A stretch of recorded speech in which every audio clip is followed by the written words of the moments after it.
Sobat Kabar Makassar Petang, apa kabar hari ini? Kembali lagi bersama saya Siska Buratasik yang akan menyajikan berita yang sedang hangat-hangatnya di Sulawesi Selatan dan sekitarnya. Ini dia berita selengkapnya.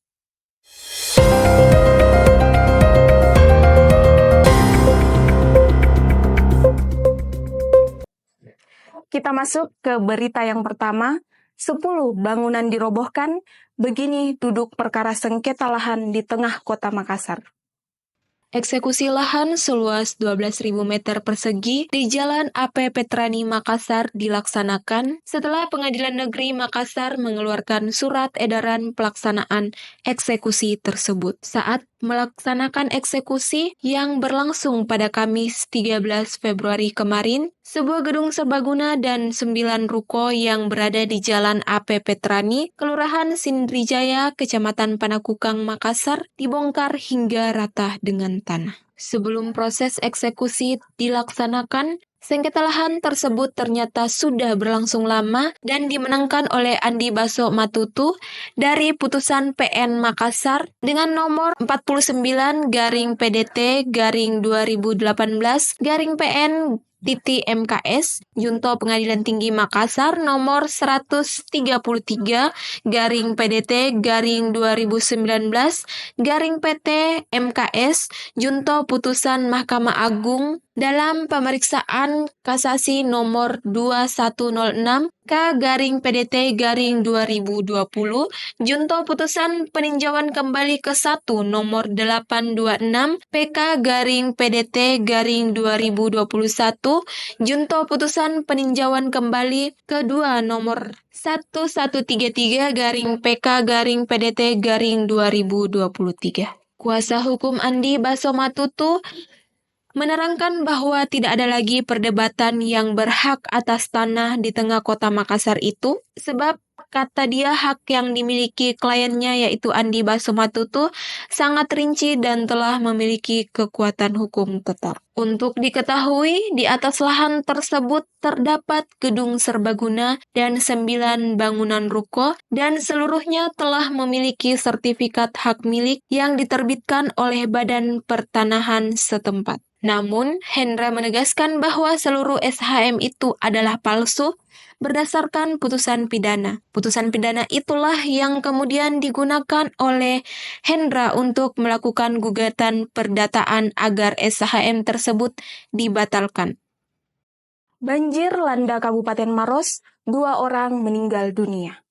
Tim SAR gabungan menemukan 2 orang korban yang hilang akibat banjir yang melanda Kabupaten Maros sejak Rabu 12 Februari kemarin. Kedua korban ditemukan dalam keadaan meninggal dunia pasca banjir Kamis 13 Februari. 2 korban tersebut masing-masing bernama Daeng Mading yang berusia 60 tahun yang diduga hilang di wilayah Dusun Mampangan, Desa Abulo Sibatang, Kecamatan Marusu. Korban ditemukan sejauh 500 meter oleh tim SAR gabungan, sementara korban bernama Alif berusia 19 tahun, merupakan warga Kecamatan Turikale. Ia ditemukan sejauh 100 meter akibat terbawa arus. Tim SAR yang melakukan operasi SAR banjir di kedua lokasi tersebut sebelumnya mendapatkan laporan dari warga bahwa ada 2 orang korban yang hilang di 2 lokasi berbeda, yaitu di Kecamatan Marusu dan Kecamatan Turikale. Mendapatkan informasi tersebut, tim SAR gabungan kembali melakukan pencarian pasca banjir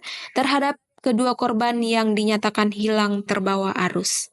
Saat dilakukan pencarian terhadap kedua korban, tim SAR menemukan para korban ratusan kilometer dari tempat tinggalnya. Dan hari ini kedua korban telah ditemukan dalam keadaan meninggal dunia dan telah diserahkan ke rumah duka, ujarnya. Sekedar informasi, hingga Kamis 13 Februari, BPBD Kabupaten Maros mencatat korban bencana alam akibat banjir yang melanda Kabupaten Maros berjumlah 191 orang, 189 orang selamat dan telah dievakuasi ke tempat aman, kemudian 2 orang meninggal dunia. Assalamualaikum warahmatullahi wabarakatuh. Perkembangan banjir yang terjadi di Provinsi Sulawesi Selatan ada beberapa kota, kabupaten kota yang termasuk ini saat ini di Maros.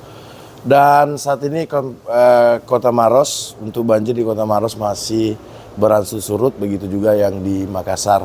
Nah, diterima pada pukul 8.55 tadi, korban yang dimana korban dinyatakan hilang pada kemarin pada waktu melihat empangnya. Langsung memberangkatkan satu tim dari Makassar ke lokasi, dan alhamdulillah korban yang memang juga diakibatkan banjir pada waktu pulang dari empangnya ke rumah terseret arus atas nama Mading, umur 60 tahun, alamat di Desa Abulo, Sibatang, Kecamatan Marusu, Kabupaten Maros. Dan sudah juga dievakuasi ke rumah duka. Dan selanjutnya laporan warga yang kemarin yang di Turikale, Kecamatan Turikale, Kabupaten Maros, yang dimana terlihat satu orang hanyut. Alhamdulillah pada pukul 11 tadi telah ditemukan dalam keadaan meninggal setelah kami mencari informasi korban atas nama Alif, 19 tahun. Dan saat ini sudah dievakuasi ke rumah duka. Total sampai saat ini yang kami evakuasi itu 189 orang. Dan 2 dinyatakan meninggal. Terima kasih. Assalamualaikum warahmatullahi wabarakatuh. Banjir rendam 1.000 hektar lahan di Maros. Pemprov Sulsel siapkan bantuan hingga benih. Cuaca ekstrim menyebabkan beberapa wilayah di Sulawesi Selatan seperti Kota Makassar dan Kabupaten Maros terdampak banjir. Menindaklanjuti hal tersebut, PJ Gubernur Sulawesi Selatan, Prof. Fajri Jufri, yang sebelumnya telah melakukan peninjauan langsung kondisi banjir di beberapa titik di Kota Makassar, bertolak ke Kabupaten Maros untuk meninjau kondisi masyarakat. Didampingi oleh Bupati Maros, Kaidir Syam, dilakukan peninjauan kondisi warga terdampak banjir pada Kamis 13 Februari. Mereka meninjau posko dapur umum di Masjid Raya Maros, serta lokasi banjir di Desa Matiro Tasi, Kecamatan Maros Baru. Menurut Prof. Fajri Jufri, banjir telah merendam sekitar 1.000 hektar lahan di Kecamatan Maros Baru, termasuk 209 hektar sawah di Desa Matiro Tasi. Diketahui tanaman padi yang terdampak beragam usia mulai dari 10 hingga 40 hari. Tetapi, berdasarkan pengalaman sebelumnya, ia optimis sebagian besar tanaman padi tersebut masih bisa bertahan jika genangan cepat surut. Sebagai bentuk kepedulian, Pemprov Sulawesi Selatan telah menyalurkan bantuan berupa 1 ton beras, perlengkapan bayi, serta makanan instan bagi warga terdampak. Selain itu, gabungan dari TNI, Polri, dan Badan Penanggulangan Bencana Daerah atau BPBD terus bekerja untuk memastikan kondisi kembali normal. Prof. Fajri Jufri juga mengapresiasi langkah cepat Bupati Maros dalam menangani banjir yang menurutnya telah membantu meminimalkan dampak bencana bagi warga. Sementara itu, berdasarkan informasi dari BMKG, cuaca ekstrim diperkirakan masih berlangsung hingga 17 Februari 2025 mendatang. Pemerintah daerah bersama OPD terkait telah bersiap siaga terhadap potensi bencana lebih lanjut guna memastikan keselamatan warga. Baiklah Sobat Kabar Makassar Petang, berita selanjutnya akan hadir setelah jeda iklan berikut ini.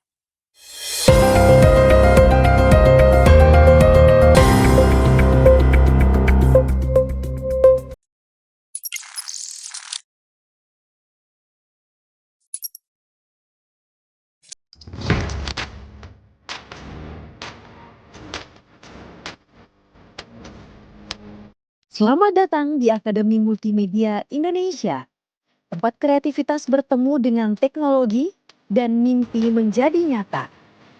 Di Akademi Multimedia Indonesia, kami percaya bahwa setiap siswa memiliki potensi luar biasa untuk menciptakan karya yang menginspirasi.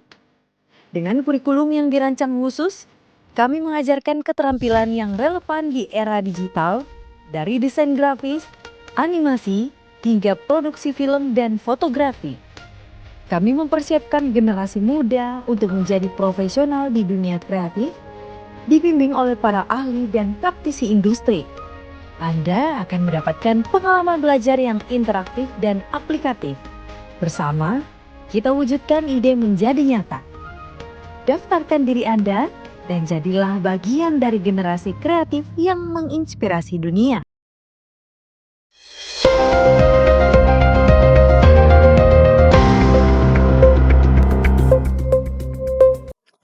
Pelunasan biaya haji jemaah reguler 2025 dibuka hari ini.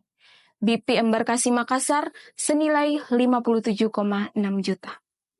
Ditjen Penyelenggara Haji dan Umroh atau PHU Kemenak membuka tahap pelunasan biaya haji bagi jemaah reguler 2025 hari ini Jumat 14 Februari. Tahap ini dibuka menyusul terbitnya keputusan Presiden tentang biaya penyelenggaraan ibadah haji 1446 Hijriah 2025 Masehi yang bersumber dari biaya perjalanan ibadah haji dan nilai manfaat sudah terbit. Kapres nomor 6 tahun 2025 ini ditandatangani Presiden pada 12 Februari 2025. Pelunasan BP Jemaat Haji Reguler 1446 Hijriah mulai 14 Februari sampai 14 Maret 2025. Kapres nomor 6 tahun 2025 ditandatangani Presiden pada 12 Februari 2025 mengatur biaya penyelenggaraan ibadah haji dan biaya perjalanan ibadah haji per embarkasi. Ketentuan biaya ini berlaku bagi jemaah haji, petugas haji daerah, dan pembimbing kelompok bimbingan ibadah haji dan umroh, ujar Dirjen PHU Hilman Latif. Kapres juga mengeluarkan tentang besaran BPIH tahun 1446 Hijriah 2025 Masehi yang bersumber dari nilai manfaat dan digunakan untuk membayar selisih BPIH dengan besaran BP sebesar kurang lebih 6 triliun rupiah. Sementara nilai manfaat untuk jemaah haji khusus sebesar kurang lebih 900 miliar. Suasana banjir di Kota Makassar sudah mulai surut. Berita ini sekaligus menutup perjumpaan kita pada hari ini. Saksikan terus kabar Makassar Petang setiap hari Senin sampai dengan Jumat di kanal YouTube Kabar Makassar TV. Saya Siska Buratasik dan kru yang sedang bertugas pamit undur diri. Sampai jumpa.